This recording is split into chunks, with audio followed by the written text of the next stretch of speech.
नमस्कार दोस्तों, आप सभी का स्वागत है from the stables to the spotlight के एक और अध्याय में। आज हम दिल्ली से निकलकर गोहाना रोड रोहतक पर आए हैं और आपको मिलवाने वाले हैं एक बहुत ही प्रसिद्ध हस्ती से। तो आइए चलते हैं, देखते हैं सैनी स्टड फार्म के खूबसूरत घोड़े, घोड़ियाँ और बच्चे और मिलवाते हैं आपको सीएम साहब यानी रविंद्र सिंह सैनी जी से। इस वीडियो को अंत तक देखना ना भूलें और चैनल को लाइक और सब्सक्राइब करें। साथ ही साथ बेल आइकन का बटन दबाना ना भूलें ताकि आपको इस सीरीज़ के और भी वीडियोस का नोटिफिकेशन मिलता रहे। तो बने रहिए हमारे साथ इस वीडियो के अंत तक।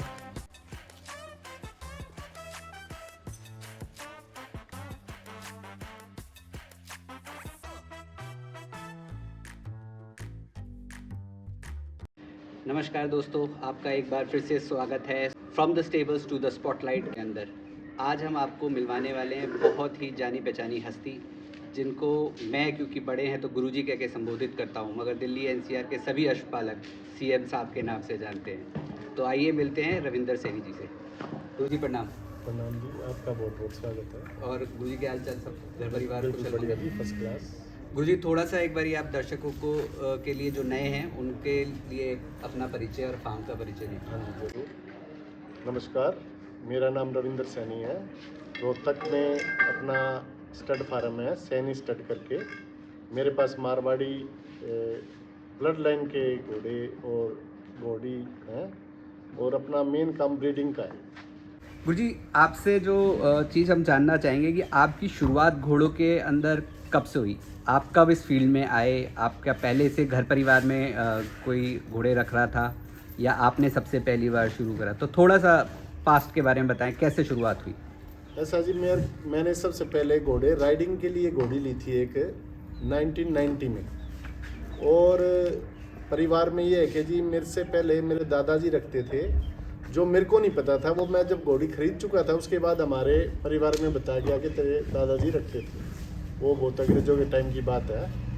और सन 90 में तो मैं सिर्फ एक राइडिंग के लिए और चाल के लिए घोड़ी लेके आया था। और उसके बाद एक दो घोड़े, दो तीन घोड़े मैं खरीदता रहा। फिर 2005 में मैंने एक घोड़ा खरीदा अबलक का, अबलक कलर का, जो पुष्कर मेले से आया हुआ था दादरी में। और दादरी से मैं उसको परचेज करके लाया, जो कि फिर जो फर्स्ट शो हुआ हरियाणा में एनिमल हस्बेंड्री का, जब अपना झज्जर में फर्स्ट शो हुआ था 2005 में, उस टाइम वो घोड़ा मेरा सेकंड या थर्ड आया था। उसका सर्टिफिकेट भी मेरे पास है। उसके बाद मैंने ऐसे ही घोड़े खरीदता रहा। फिर मैंने एक मारवाड़ी घोड़ा सन 2012 में लिया, बच्चा पंच कल्याण, जो कि राजस्थान से कोई घोड़ा आया हुआ था बहादुरगढ़ में, उसका बच्चा था। वो मैंने तैयार किया तो 12-13 में फिर मैंने वो पंच कल्याण था सेल आउट कर दिया। लेकिन क्योंकि मेरे पास काम बिजनेस ज़्यादा था, काम में टाइम नहीं था, तो इसलिए मैंने वो सेल कर दिया। उसके बाद मैं बीच बीच में एक आधा घोड़ा घोड़ी कोई मिल जाता खरीद लेता, वापस दे देता। तो 2016 में मैं बालोतरा शो में गया था, मेले में गया था। वहाँ मेरे को पता चला ब्लड लाइन के बारे में। तो वहाँ से मैं ब्लड लाइन का, फिर मेरे को ये हो गया कि कोई घोड़ा घोड़ी लेनी है तो ब्लड लाइन का ही लेना। तो सबसे पहले मैंने फिर एक बच्चा खरीदा, सुंदर घोड़े का बच्चा, अबलक बच्चा है, जो कि ट्रिगर के नाम से आज चित्तौड़गढ़ में खड़ा है। वो बच्चा मैं लेके आया था अदंत। और मैंने अदंत ही उसको 4-5 महीने में तैयार किया और वो भगवान की दया से 4-5 महीने में बहुत अच्छा तैयार हो गया। और किसी ने मतलब डिमांड करके मेरे से खुद आके लेके गए। तो वो आजकल ट्रिगर के नाम से पंच कल्याण है, जो सुंदर का बच्चा है, जो चित्तौड़गढ़ में है। उसके बाद मैंने छबीली घोड़ी खरीदी। छबीली मैंने अदंत के बाद 2 दांत हो चुकी थी उसी टाइम, सन 2016-17 में ही, 16 के जून जुलाई में कुछ ऐसा खरीदा था। ये घोड़ी जो छबीली है, ये भाई मोलड़िया जी हैं दादरी में जोजू के, उन्होंने बनासकांठा से मंगवाई थी ये घोड़ी। बिरदाराम जी कोई व्यापारी होते थे, उनके थ्रू आई थी ये घोड़ी, तो उनसे मैंने ली थी ये घोड़ी। उसके बाद ये घोड़ी हम मुक्तसर शो में लेके गए, जहाँ इसने 2 दांत में सेकंड प्राइज लिया। बादल साहब उस टाइम चीफ मिनिस्टर थे, उन्होंने मेरे को सबसे पहली शील्ड उन्होंने दी थी। बहुत ही पुराना एक्सपीरियंस है सर का अश्वों को प्रतियोगिताओं में लगाने का, और बार बार वहाँ पर जीत हासिल करी है अभी तक, जहाँ जहाँ सैनी स्टड फार्म के अश्व कॉम्पीट करने गए हैं, तो जहाँ तक मैं सही समझता हूँ सर, कोई जगह से खाली हाथ वापस नहीं आएगा। नहीं जी, जब भी गया मैं जिसके साथ भी गया हूँ ना जी, 16 में मैं किसी के साथ गया था तो उसका घोड़ा भी वहाँ फर्स्ट आया था। फिर मैंने मतलब जिसके भी साथ गया, जोधपुर में गया भाई, आशीष नंदल जी है, इनकी घोड़ी हम जोधपुर में लेके गए, पुष्पकर में लेके गए, वहाँ भी मैं जिसके साथ भी गया उनके घोड़े फर्स्ट आए। सर छबीली के बाद आपने फिर नेक्स्ट क्या ऐड ऑन किया? छबीली के बाद मेरे को ये पता चल गया था कि ये जो घोड़ी है ये लाइन की है, इससे हम बच्चा बच्ची लेते रहेंगे तो हमारे को भविष्य में मतलब कुछ ग्रोथ हो जाएगी हमारी। तो इस तरह मैंने 2-3 घोड़ियाँ और ख़रीदी 64-64 इंच की, जो कि अननोन लाइन की थी। इसलिए करके फिर मैंने कि जो रखनी है घर पे तो सब लाइन की रखनी है, तो मैंने वो घोड़ियाँ सेल कर दी। ओके। हाँ जी। तो अभी जो हमारे पास सर टोटल कितने जानवर हैं इस फार्म पर? अभी मेरे पास है जी 7-8 जानवर हैं जी, 7 जानवर हैं जी, जिसमें 2 तो घोड़ियाँ हैं जी, ठीक है। 2 बछेरियाँ हैं। एक बछेरी है एकलिंग बक्स की पंचकल्याण, जो छबीली घोड़ी है मेरी 64 प्लस की, उसकी बच्ची है जी, और एकलिंग बक्स घोड़े की है। और एक मेरे पास गजराज घोड़े की बच्ची है जी, ओके। और एक मेरे पास अति सुंदर की बच्ची है जी। आपने ऑलमोस्ट हाँ हर जी, लाइन को और कवर घोड़ी कर मेरे रखा पास एक हगरीव लाइन की है, हगरीव लाइन की घोड़ी है मेरे पास, 1.25 लाख के बच्चे की बच्ची। है। ओके। हाँ जी। तो अब हमारे पास 4 बच्चियाँ, मतलब छोटे हाँ, बच्चे हो गए, 2 हाँ जी। घोड़ियाँ हैं और एक हमारे पास स्टैलियन। एक स्टैलियन है जी अपने पास, और एक मेरे स्टैलियन का ही बच्चा है, जो कि हगरीव की डायरेक्ट बच्ची है ब्लक, उसका बच्चा है, और मेरे घोड़े का बच्चा है। वो भी मैं परचेज करके अबे राजस्थान से रोहतक लेके आया हूँ। ठीक है सर। तो सर वीडियो के इस भाग में हम बात करेंगे जो वीडियो पर दिखाया जा रहा है अपना स्टैलियन, थोड़ा इसके बारे में बताएं। देखो जी, ये स्टैलियन है जो, ये मेरे घर में ही पैदा हुआ है। ओके, ये आपका होम ब्रीड है? बिल्कुल होम ब्रीड है। ये भारत रत्न का बच्चा है जी। ओके। भारत रत्न जिस टाइम शायद 2 दांत में फर्स्ट आया था तो तारी भाई के पास था पंजाब में, वहाँ मैं अपनी छबीली घोड़ी को वहाँ से क्रॉस करवा के लाया था। पहले 5-4 बच्चों में इस बच्चे का अपने का नाम है। पहली 5-4 घोड़ियाँ जो क्रॉस हुई उनमें एक मेरी छबीली घोड़ी छोड़ी। तो भारत रत्न के बारे में आप थोड़ा सा बताएंगे? भारत रत्न जी देवराज का बच्चा है, और भारत रत्न की माँ है जो काले काटे की माँ है। अच्छा। और भारत रत्न की माँ एक ही है। तो ये काले काटे का मदर साइड से भाई हो गया। हाँ, भारत रत्न। भारत रत्न, सॉरी। हाँ जी।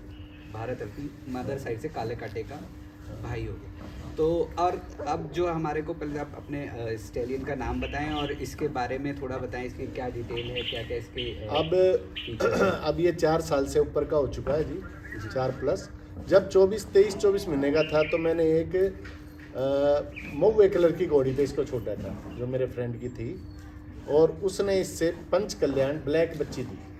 तो दोस्तों अगर आप देखेंगे जो वीडियो पे हमारे को दिख रहा है, स्टैलियन दिख रहा है सैनी स्टड फार्म का, ये भंवर कलर का बच्चा है, स्टैलियन है, जिसके माथे पे बहुत अच्छा पटा है और इसके 3 पैर सफ़ेद हैं। तो जैसा सर ने बताया, उम्मीद कलर की घोड़ी पे काले पचकल्याण बच्ची आई। तो अगेन मैं फिर से कहूँगा, जैसा मैंने सोच समझा है अभी तक, स्टैलियन मेरे लिए वही है जो अपने रिज़ल्ट से अपने आप को प्रूव करे।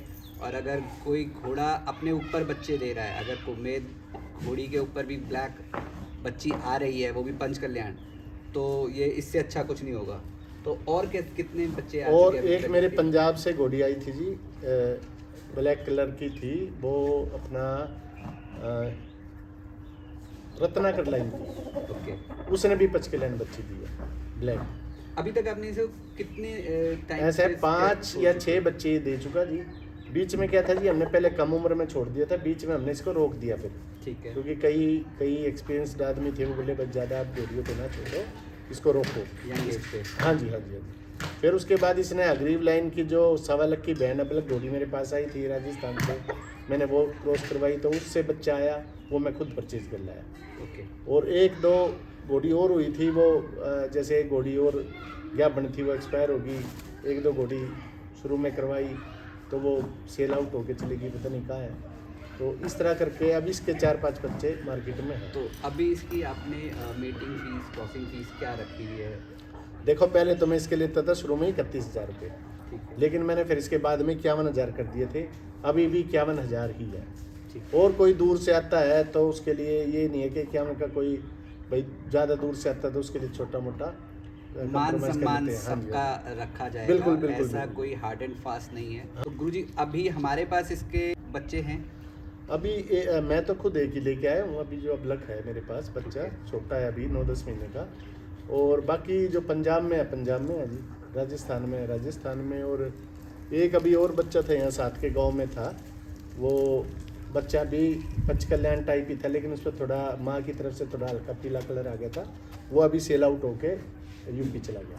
गुरुजी आप क्योंकि 2005 से कॉम्पिटिशन्स में घोड़े लगा रहे हो, ठीक है, रफली हो गए 20 साल मोटा मोटी अगर हाँ जी, पकड़ें, 2025 पे आ चुके हैं। तो और अगर मैं बात गलत नहीं होगा, पिछले 10-15 साल से ही मारवाड़ी घोड़ों के ऊपर बहुत ज़्यादा काम किया गया है और उनको ब्रीड को सुधारने में बहुत से लोगों ने करा है। आप उससे भी पहले से अपने आप पास घोड़े रख रहे हो, उन्हें कॉम्पिटिशन्स में लड़ा रहे हो।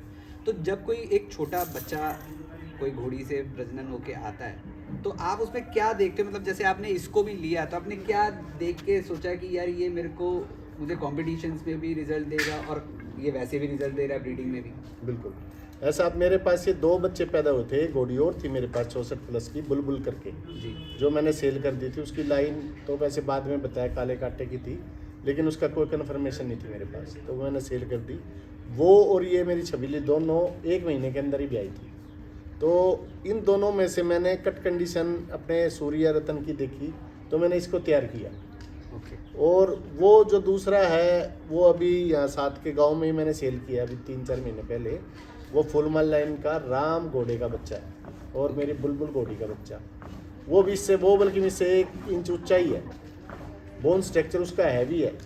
लेकिन जो मारवाड़ी की कट कंडीशन होनी चाहिए, पतली गर्दन, अच्छे कान, अच्छा पुट्ठा, जो मैंने इसका पुट्ठा देखा अपने घोड़े का वो मैंने अभी तक आसपास घोड़ों में नहीं देखा। तो मैंने फिर इसी को तैयार किया। और इसकी सबसे एक खास बात और आपको बता दूं, मैंने वैसे कि मतलब बच्चों ने विकिपीडिया पे जैसे देखा कि भाई घोड़ों के लिए दूध जरूरी नहीं है, तो मैंने इसको 1 किलो दूध नहीं पिलाया जी। बहुत से लोग कहते हैं सर दूध पिलाओ, अब मेरे बहुत से लोग कहते हैं दूध पिला रहे हैं, हाँ, हाँ। और बहुत लोग कहते हैं कि दूध नहीं पिलाना बिल्कुल चाहिए। बिल्कुल, क्योंकि फिर मैंने देखा कई आदमी दूध तो भाई बाल्टी भर भर के पिला रहे हैं। तो मैंने जब 4 साल तक का भी हो गया ना जी, जब तक भी 1 किलो दूध नहीं पिलाया, फिर मैंने अभी 2 महीने दूध पिला के देखा। तो वो गाय थी, 2 महीने दूध दिया उसने, फिर मैंने दे दी। बस 2 महीने इसको दूध पिलाया, वो भी अब जब 4 साल का हो गया। अगर मैं शुरू से क्या पता, फिर मेरे माइंड में है कि मैं शुरू से दूध पिलाता तो क्या था, अब 64 प्लस है तो 66 प्लस हो जाता। तो अब जैसे आपने इसे 2 महीने दिया तो आपको लगा उसका कोई फायदा हाँ नहीं, थोड़ा सा सेहत थोड़ी सी अच्छी बनी। बनी? हाँ थोड़ी सेहत तो बिल्कुल बनी है। या तो सर्दी का लगा लो, फिर दाना वाना भी मैं ठीक सा देने लग गया। गर्मियों में बंद कर रखा था दाना, गर्मियों में दाना मैं इनका आधा कर देता हूँ जी। ओके। जो अपना देसी भाषा में ना बादवा, सामन बादवे में मैं, हाँ इसका इनका दाना सारे घोड़ों का आधा कर देता हूँ। वो डॉक्टर हिम्मत जी हमारे, जो हमारी समय समय पर बिल्कुल हमारे घोड़ों को देखते हैं, हमारे को सलाह देते रहते हैं, डॉक्टर हिम्मत खत्री। उन्हीं की वजह से मैं 10-15 ठान ले चुका घोड़ियों की। तो उन्हीं की वजह से मैं उनसे पूछ के कि कब है, तो उन्होंने कहा था कि इन दिनों में दाना कम कर दो, तो मैंने कम रखा और मेरे घोड़े हमेशा स्वस्थ रहे। तो गुरुजी अब दाना मतलब घर का दाना देते हो या आप रेडीमेड फीड लेते हो, कैसे करते हो? हाँ जी, वैसे तो 90% तो मैं कर देता हूँ जी घर का दाना। अब जैसे मैंने थोड़ा बहुत बार का दाना लेके देखा था, लेकिन फिर लास्ट में कई बार दाना टाइम पे नहीं आता या ले नहीं पाते या हम कहीं बाहर हैं, तो घर के दाने पे ही ज़्यादा मैं। तो डाइट में जनरली इसको क्या क्या देते हो? अभी तो हम बाजरा उबाल के देते हैं जी। ओके, सर्दियों में हाँ आप जी, सूर्य रत्न को बाजरा उबाल- और चने की दाल, चने की दाल। दाल दाल और बाजरा उबाल के देते हैं। उसके अलावा जो बच्चे होते हैं ना जी, जिनको मैं ग्रो करता हूँ, उनके लिए मेरे पास एक फीड का फार्मूला है। ओके। वो फीड का फार्मूला मैं सर्दियों में देते हैं उसको, वो सर्दियों में उनको देता हूँ। तो सीक्रेट रेसिपी शेयर करना चाहोगे आप? नहीं कर देंगे, अगर कोई मांगेगा तो मेरा फ़ोन नंबर ले लेगा, पूछ लेगा। दोस्तों जिनको अगर बच्चों के लिए स्पेशली अगर कोई फीड की रेसिपी ग्रोथ के लिए जानना चाहे जिससे बच्चों की ग्रोथ अच्छी हो, तो दिए गए नीचे नंबर पर आप सैनी साहब को, गुरुजी को कॉल कर सकते हो, पूछ सकते हो। He is available to help you. तो और बताएं सर, इसके बाद सूर्य रत्न के बारे में और बताएं कि ये कहाँ कहाँ कंपटीशन में आपने लगाया है, कहाँ कहाँ ये जीत के आया है? ऐसा जी, इसको मैंने पिछले साल भी कुरुक्षेत्रा में लगाया था, वहाँ सेकंड आया था कुरुक्षेत्रा में इन्हीं दिनों में। अभी भी 5-6 दिन पहले 12 तारीख को वहाँ था, दूल्हा घोड़ा फर्स्ट आया था, मेरा घोड़ा सेकंड आया था। वहाँ भी इस साल भी ये सेकंड ही आया है।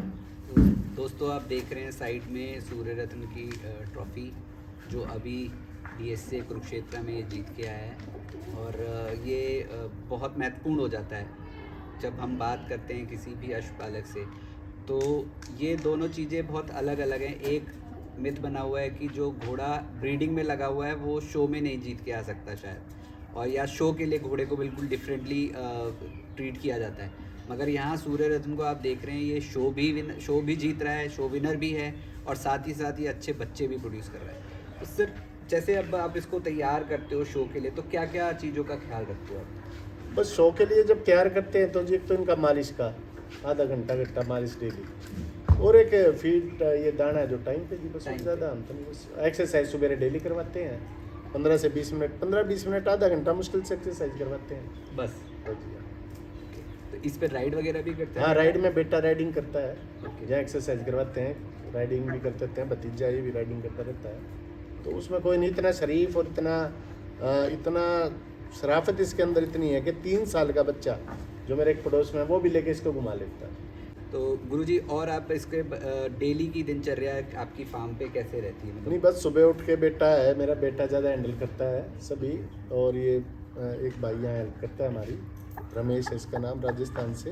तो सवेरे एक्सरसाइज दे देते हैं जी, सुबह दाना पानी करके, और 20 बाई 30 का कमरा है, इसमें खुला रहता है अपना सारा दिन, पानी वानी टाइम पे पिलाते हैं। कुछ ज़्यादा इसको पानी भर के रखते हो या आप नहीं, टाइम टू टाइम पिलाते रहते हैं। हाँ जी, खाते हैं? हाथ से दिखाते हैं टाइम टू टाइम। ओके। और जैसे 2 घोड़े मैंने तैयार किए थे, वो राइडिंग के लिए किया था। जो राम का बेटा है वो मैंने अभी सेल कर दिया क्लाउड में, उसका बोन स्ट्रक्चर बड़ा मैंने बचपन में देखा था, डबल है, तो मैं राइडिंग के काम आएगा, ये ब्रीडिंग के काम आएगा। लेकिन सेहत उसकी भी इससे ज़्यादा और उसकी इससे ज़्यादा, दोनों एक से बढ़ के। शायद राम के बच्चे हैं, थोड़ा हाँ, हैवी हाँ, हैं। हाँ। तो सर नेक्स्ट चीज़ जो आ जाती है कि आजकल बहुत प्रचलन चल गया है ये 70-70 इंच 72-72 इंच के घोड़े। इसके बारे में आप क्या कहना चाहेंगे? तो मेरा ये मानना है पर्सनली कि 65 के आसपास के जो घोड़े हैं उनके बच्चों का रिजल्ट बहुत अच्छा आ रहा है।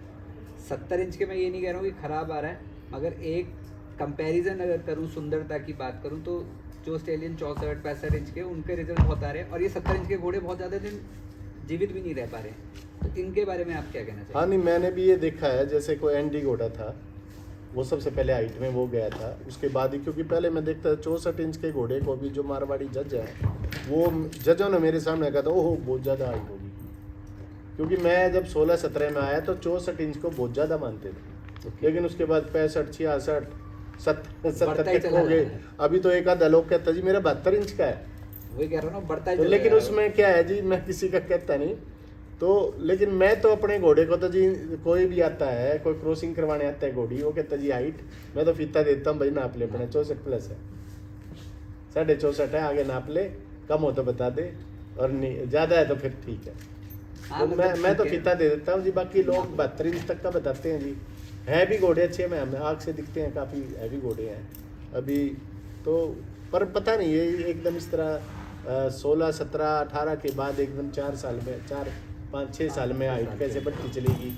या तो पहले रख रखाव नहीं रखते थे घोड़ों का, पहले ऐसा था, या फिर अब ज़्यादा है ये एक्स्ट्रा रखते हैं रख रखाव। घोड़ियों की भी हाइट अब दिखने लगी है 64-65। हाँ जी, पहले हाँ वो जी। घोड़ियों की हाइट इतनी नहीं मिलती थी, तो कहीं ये इसी वजह से तो नहीं है कि कॉम्बिनेशन एक अच्छा हाँ, height का वो घोड़ा क्या और है, अच्छी height की- हर किसी को डॉक्टर भी अच्छे आ गए इस फील्ड में, उनकी सलाह से फिर जो ब्रीडिंग करवाते हैं उनके हिसाब से फिर आ जाता रिजल्ट अच्छा। तो दोस्तों इस वीडियो को हम यहीं समाप्त करेंगे, और अगले वीडियो में सर से जानेंगे और भी अशोक के बारे में। तो बने रहिएगा हमारे साथ सेकंड एपिसोड में from the stables to the spotlight के नेक्स्ट अध्याय में। नमस्कार। नमस्कार।